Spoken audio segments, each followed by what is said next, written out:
Έλα να πάμε μωρό μου Ένα ακόμα μόνο. Υπάρχει αγάπη μωρό μου. Ένα ακόμα.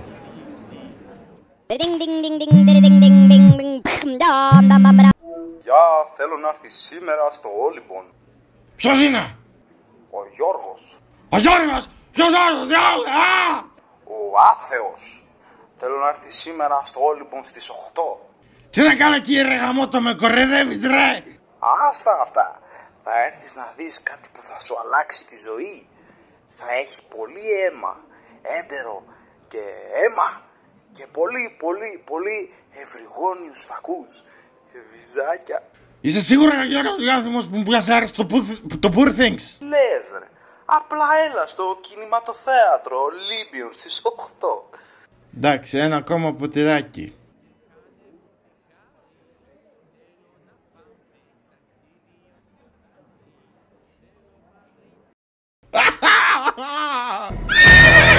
Γρήγορα για το Γιώργο ρε γαμώτο!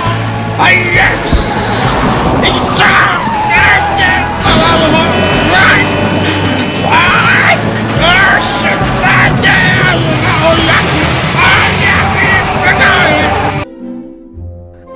Αυτή την ταινία την έκανα αποκλειστικά για εσένα. Για μένα!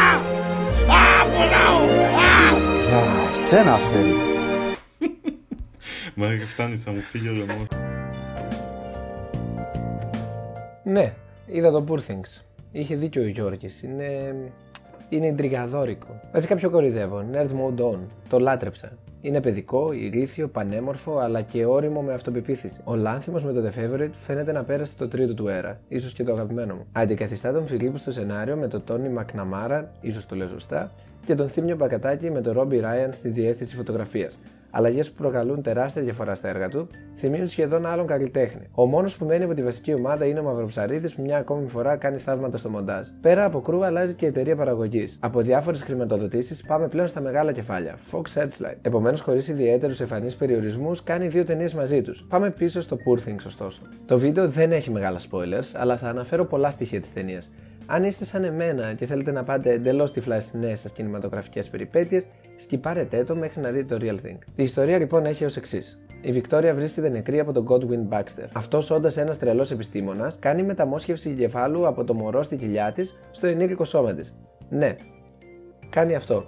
Βάζει τον εγκέφαλο του αγέννητου μωρού της σε αυτήν. Αυτός φυσικά είναι ένας μηχανισμός με πολύ βάθος, μιας και έχουμε την νοημοσύνη μωρού για τις πρώτες πράξεις της ταινίας, αλλά και ορμονικές ανάγκες μιας ενήλικης γυναίκας. Η ταινία γενικά δίνει την εντύπωση ότι έχει φτιαχτεί από ένα παιδί δημοτικού με στήση.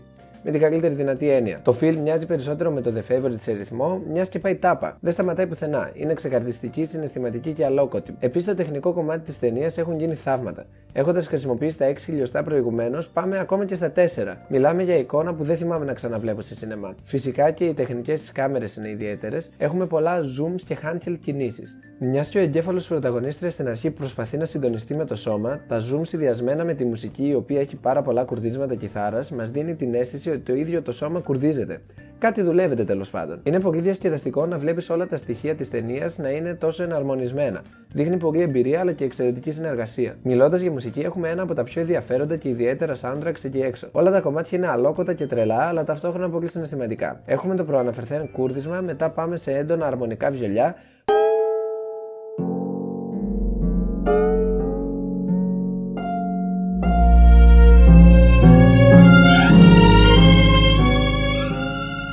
Πολύ δυνατά μπάσα αλλά και ψυχωτικές ακαπέλες. Πολλά κομμάτια είχαν μέρη τους να γίνονται διηγητικά από το πουθενά, μια τσιρίδα ειδονής, τα νεύρα που βγάζει τον μπάσο κτλ.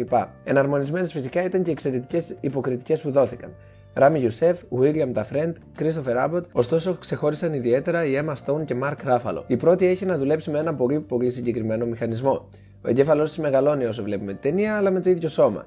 Ο χαρακτήρας της πηγαίνει σε σημεία που δεν περιμένουμε και η Stone πρέπει να ακολουθήσει. Μάλιστα, στη συνέντευξή του, ο Λάνθιμος δήλωσε πως οι σκηνές της δεν γυρίστηκαν με χρονολογική σειρά, οπότε έπρεπε να έχει ένα πολύ οργανωμένο σχεδιάγραμμα στο μυαλό της για να υποστηρίξει την Bella Baxter. Ποτέ δεν γίνεται περίεργη απλά για το περίεργο. Πάντα βρίσκεται μέσα στα όρια του σενάριου και το κωμικό της timing βρίσκεται στο Θεό. Μιλώντας για κωμικό timing, ορίστε μια φωτογραφία του Mark Ruffalo.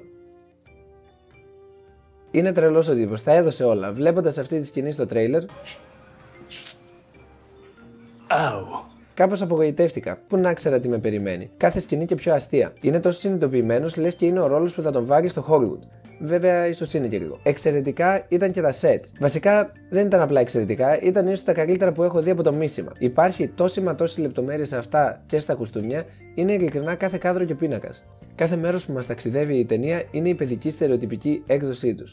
Πάμε τώρα στα αρνητικά.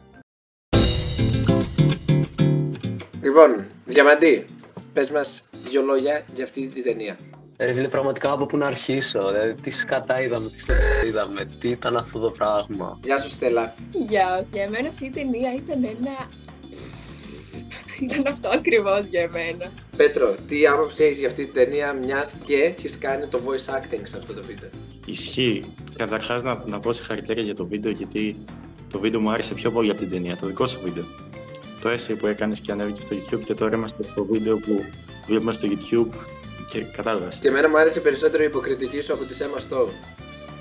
Αυτό πήγα να πω, ότι εν τέλει ίσως να ήμουν κι εγώ καλός για αυτή την ταινία, πρόβλημα. Που, ναι, δεν βγάζει νόημα.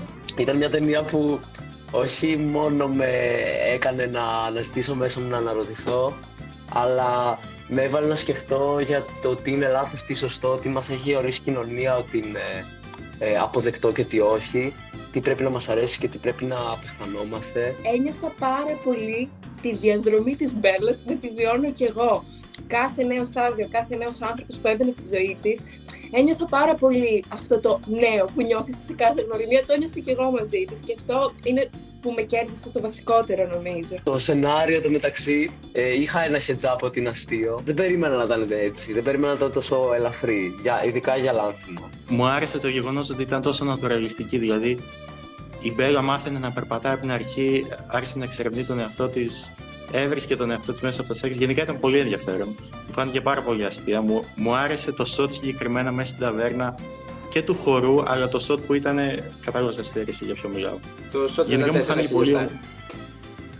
Ναι, δεν έχω ιδέα γιατί μιλάς. Μου άρεσε πάρα πολύ γενικά το fisheye προσέγγιση, αλλά τα αγαπημένα μου πλάνα ήταν αυτά που ήταν τύπου πορτρέτα και το fisheye υπήρχε μόνο στο background με ένα blur. Αυτό μου άρεσε πάρα πολύ. Και τα πλάνα που είδαμε και η φακή που χρησιμοποίησαν, όλα ήταν τέλεια, ειλικρινά το λάτρεψα. Τα ευρυγόνια πλάνα, ο γραμματισμός μες στην ταινία ήταν απίστευτος. Η μουσική, ο ήχος επίσης ήταν αυτό που την εδραίωσε σαν αυτό το περίεργο παραμύθι. Μετά μπορούμε να μιλήσουμε για τα προσθετικά, για το make-up, για τα special effects, για όλα αυτά. Και αυτά ήταν τέλεια, δηλαδή 10 στα 10 για μένα είναι ό,τι καλύτερο.